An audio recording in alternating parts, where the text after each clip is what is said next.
I was thinking when I was walking here, the first time I ever went on a meditation retreat, it was in an old convent, and the building reminds me of this building.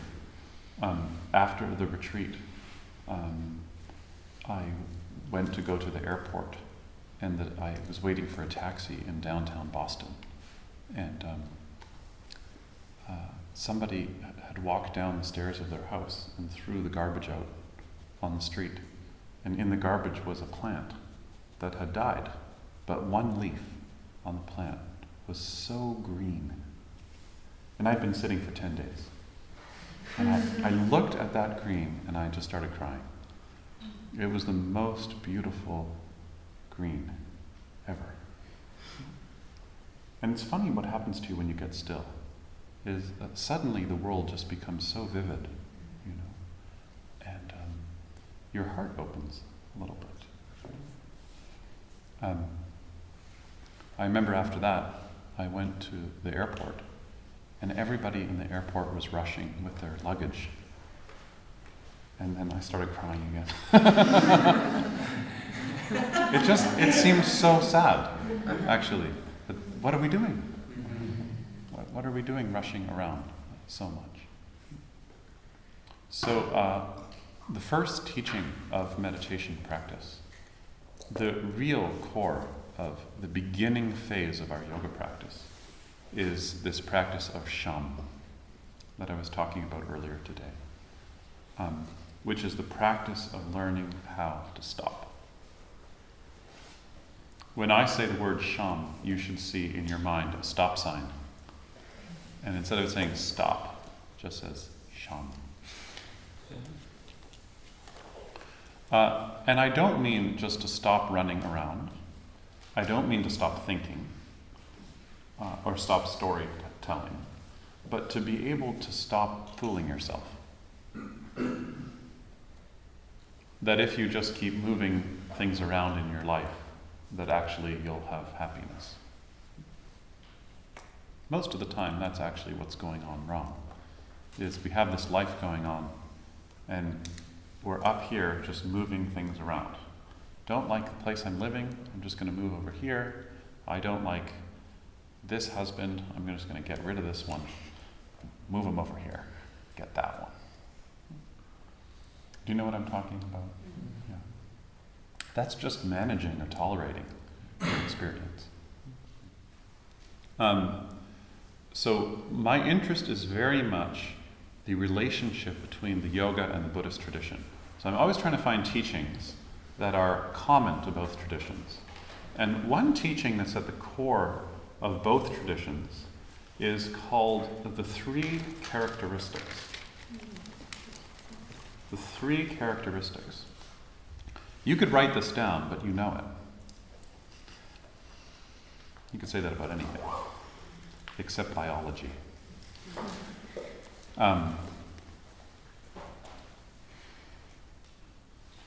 The teaching is that if you look really closely at your life and you slow down, remember that practice of sham, you stop, and you actually look at how things are, you'll notice that there are three characteristics that are verifiable in your life that have nothing to do with the belief system. The first is called dukkha. Can we say that together? Dukkha. Dukkha is an interesting word that's almost impossible to translate into English. Usually, and unfortunately, it gets translated as suffering. But the word suffering has so much baggage in our culture. It's two words put together. The first, du, is where you get the English word dirty. And ka is from the compound term akasha, or akash, which is the Sanskrit word for space. So dukkha means a dirty space, which is that space in us that cannot be satisfied. That inside of all of us, there is something that can't be satisfied. It's moments of time built into our experience or constructed by our experience when we feel a sense of lack, that something is missing. And all of us try to fill up that space any way we can. You try to fill up that space with your Facebook friendships. Oh, if I just have enough friends, then I'll be okay. We try to fill up that space with romantic love. Has anybody heard of this, romantic love? Okay, not so much in Ireland. In North America, we have this thing called Hollywood that has produced romantic love, or the absence of it. So one of the fantasies of romantic love is that one person is going to satisfy that lack in the center of my life. And if you've ever tried romantic love, you know that it doesn't work, actually. I'm all for romance. I'm a romantic myself. But also to rely on someone else, or to rely on a way of being seen. It's almost like that inner 5-year-old we all have that just wants to be liked. And if I'm just liked, then everything's okay. But actually, it's not. Because the inner absence of satisfaction is actually built in to the self. Because the self can't ever be grounded. Because the self is a story, or a conglomeration of stories. So it's always anxious because it can't get grounded. You see? And this dovetails so beautifully with consumerism. Because if I can't get grounded, then if I buy something, or if I get enough capital, right, then I'll be secure. Like there's a time of the year in Canada where the banks do a lot of advertising to invest in retirement plans. Do they do that here in Ireland? Yeah. And all the advertising preys on your fear that you will not have enough money when you're older. But actually, there is something more existential at play there, which is that really it's touching that fear in us that we're not at home. We're not home. You see? So, good advertising figures out how to get into that space. In the Tibetan tradition, there is a teaching about dukkha called the hungry ghosts. And the idea in the hungry ghosts, and if you see this in art, it's really amazing, the visual rendition of this mythology, which is there's a big banquet table. So it's like Cinnamon down the road. Has anybody here been to Cinnamon down the road? Mm-hmm. They have every dessert you could ever imagine piled up in this big, huge pile that probably if you had even just 100th of a piece, you would go into a coma. So there's this big banquet table with all of this food, and sitting around the banquet table are all of these ghosts with very thin necks.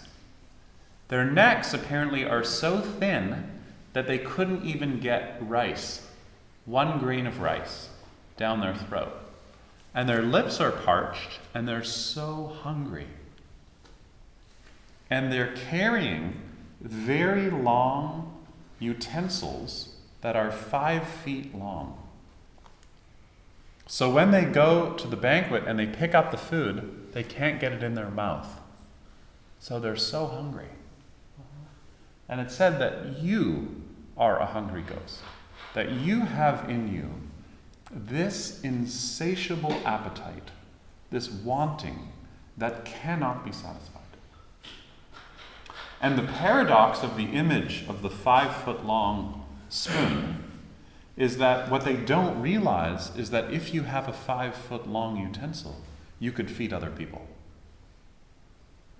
But when you're so obsessed with your own wanting, you don't even see other people. You don't even know that other people have needs. I'm sure you've had a lover say this to you. You're so self-centered, you don't even realize I have needs too. Okay, maybe that's my own biography.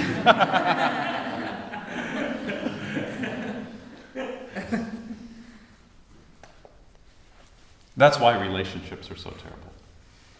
Because other people will point out your self-centeredness. Because in your self-centeredness, you can't see them.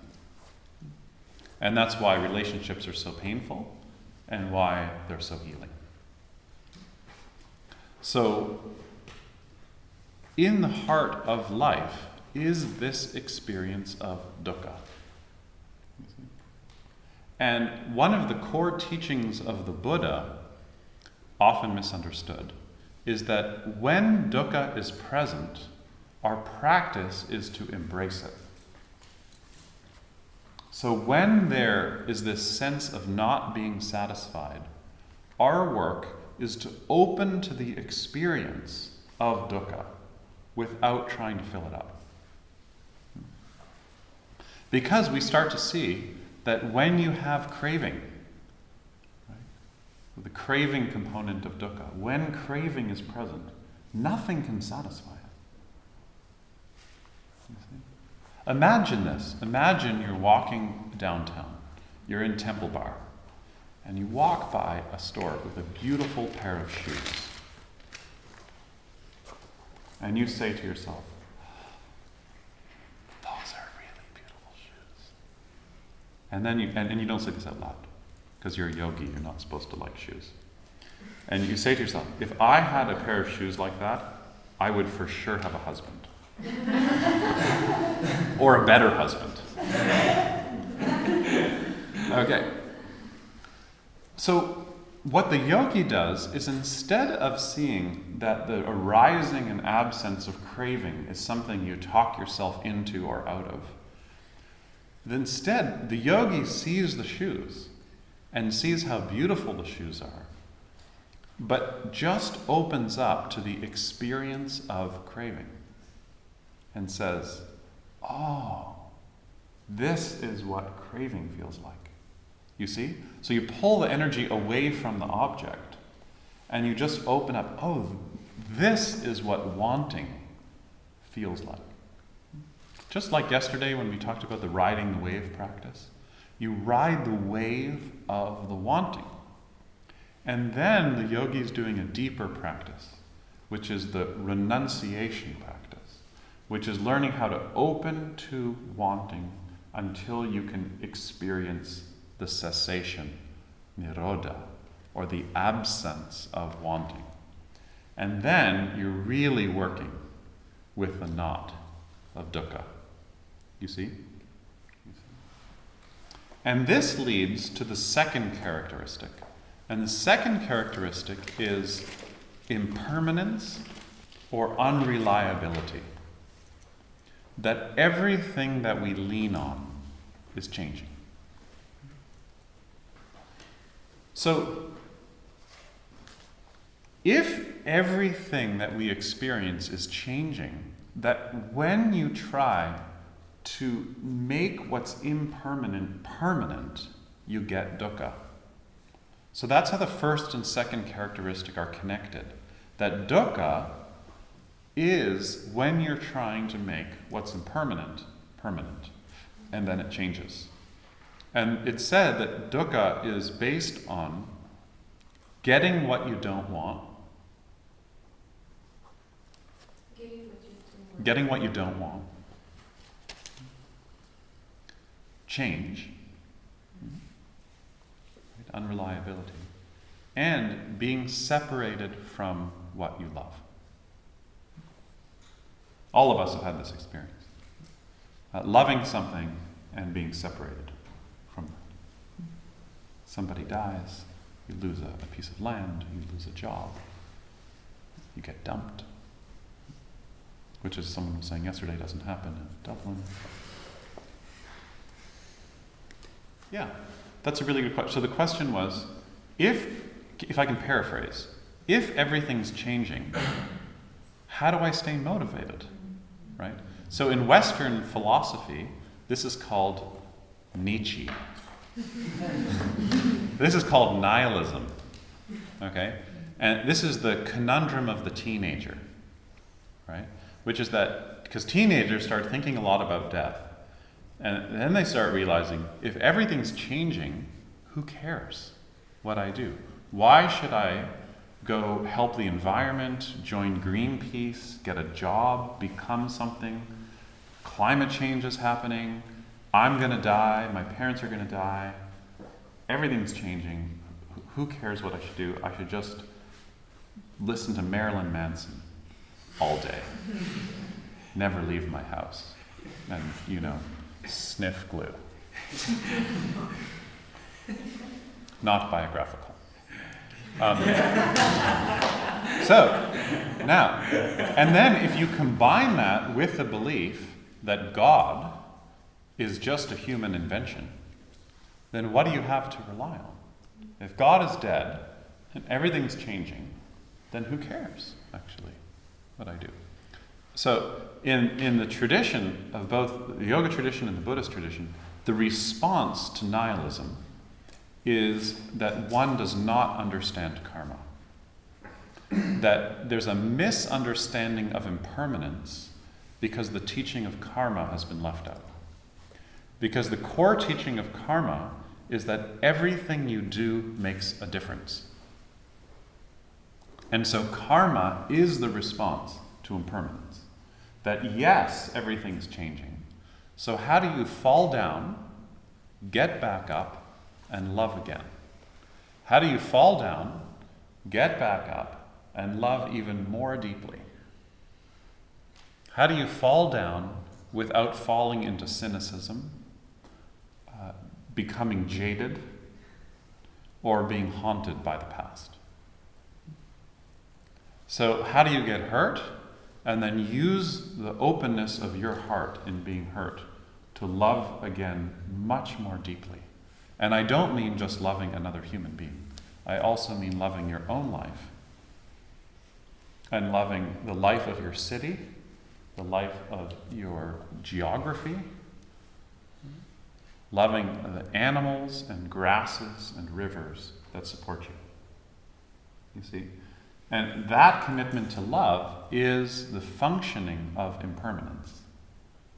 Because you realize, actually, the love gets deeper because of impermanence.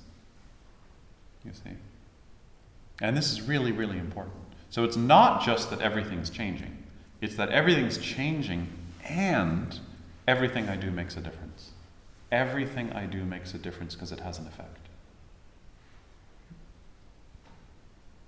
And if I just sit here and I'm cynical about my life, then that's what I'm contributing.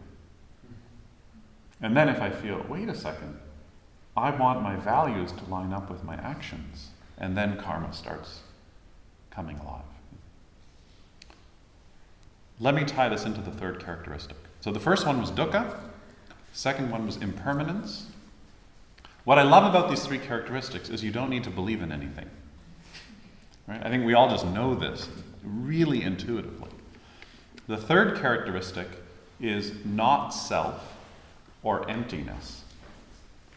The word that we translate as empty comes from the Sanskrit word shunya, or emptiness is shunyata. The word shunyata begins with the compound shu, which is a verb, which means to swell. It's how you refer to somebody who's pregnant, is they're swollen. Right? They're swollen with life. So, emptiness is very misunderstood as a term. Shunyata means that everything is so swollen with everything else that there is no such thing as a thing. Do you understand what I mean by that? It's like when I inhale through my nose, at what point does the breath stop being air and become Michael?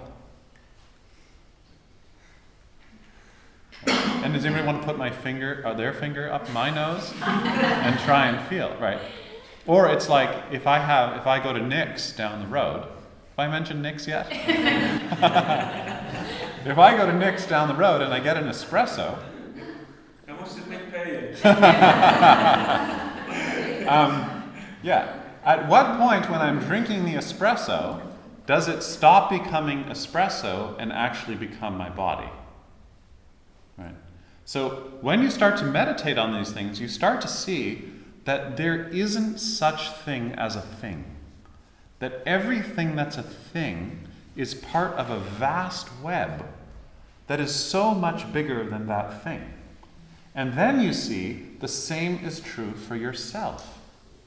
Your sense of self is dependent on your culture's understanding of gender, of your own experience of yourself that's been internalized from your family and your upbringing, the stories that you tell yourself based on your joys and your wounds and your fears and your ambitions. But when you really look closely, there is no thing in the middle that is me. So there's two really important things about this. One, that you don't exist the way you think you exist. Okay? Number two, this is the tradition's critique of religion. The tradition's critique of the idea of a soul. That we think that deep down in us there is something that doesn't change, that continues in time and space, and then when you die, it's reborn. Both the Buddhist tradition and the yoga tradition use the teaching of emptiness to critique that assumption in religion. Saying that if our moment-to-moment experience is a conditioned phenomenon, coming and going, right? Just like, remember the diagram yesterday of the 6 kinds of consciousnesses coming and going? Where inside that is the soul? You see?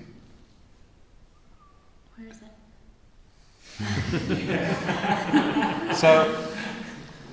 So the Buddha called the teachings of emptiness not self, which has been misunderstood as no self or no soul. It's not saying that there is no soul, it's just saying that there is not self. Do you see that? Because if you said, oh, well, there's no thing there, well, that would be just like reverse theology, saying, oh, well, there's no soul. You see? So when you have pain arise, you can see how the pain arises in conditions. The conditions change. But there's no thing in there that is the core of the pain. This is such a relief, I think. At first, it's kind of intellectual, like, what? I don't exist. So in Western philosophy, there are 2 words that help describe this. One is called ontology, and one is called epistemology. Or I also call it psychology. So psychologically, there is a sense of self. We have a story about us that we relate to and come back to, and it's healthy to feel a sense of self. But ontologically, there is no such thing as a self. You can't find it. And there's a really good story about this student who's so confused when he hears this teaching. His name is Vajragota. And he goes to the Buddha and he says, please tell me, is there a self or is there no self? Just tell me once and for all. And the Buddha remains silent. So Vajragota leaves, and he thinks the Buddha doesn't know what he's talking about. And the Buddha has this right-hand man, who is my favorite character in the Buddhist tradition, named Ananda. And I always like Ananda because he's the only person in the community who doesn't get enlightened in the Buddha's lifetime. And so Ananda starts feeling really bad that Vajragota left. Imagine if you're like the Buddha's right-hand guy and someone asks a question and then they leave. You'd start to feel, oh. So Vajragota goes after, or Ananda goes after Vajragota and says, Vajragota, don't leave. The Buddha, he really does get it. Just pay closer attention. And so Vajragota says, okay, well, what did he mean? And Ananda says, I don't know. So Ananda goes back to the Buddha and says, when Vajragota said, is there a self or is there no self? Why didn't you answer? And the Buddha says, if I said that there is a self, it goes against my teaching. That all things are conditionally arising, right? Everything is interdependent. And if I said there is no self, then he would think that there is no self. But there is. Do you see what he's getting at? So that's why I like translating it as not self. That nothing is I, me, or mine. Nothing. No thing. And so the reason why it gets translated not as swollenness, but as empty, because what it's saying is that emptiness is a strategy that you use to see. It's a lens you use to see that there is no thing. Right? Something is empty. Empty of what? Empty of an inherent substantiality. So, those are the three characteristics. Dukkha, impermanence, and not self. And what interests me is, how do you build a life out of those teachings rather than creating a whole theology based on your past life, your future life, how the world was created, what's going to happen when you die, is there a soul, is there no soul, is the body the same as the soul, is the body separate from the soul, is the mind part of the body? Like all these questions we ask. But actually those questions are all a distraction in a way, and should be put in brackets and put to the side. That those are not actually the questions that help you live a life. They all will just give you new stories. And those stories become old stories. So the teaching is not that stories are bad. The teaching is that a story becomes suffering when you don't see the story as a story. And that's what we do personally. We don't see the stories we have about ourselves as stories. And what's beautiful about meditative practice is even if your technique is so-so, the stories start falling away. The second place stories don't work is that we have stories about other people. And when we don't see that our theory about someone is only a theory about someone, love gets compressed and fragmented. So, because love only arises in the absence of you framing somebody or something, you see. And third is countries have fixed stories about other countries, which makes it really easy to kill people. You see. And until nations can recognize the stories they're superimposing onto other nations, then they can't have insight into the compassion that allows for a more interdependent reality, because they think their stories are real. So, now you've figured that out, you can all go home and rest in peace. Except for you, you're going to hell. We already established that. You're with me though. Yeah. Oh, I'm with you. Yeah. I'll be there first.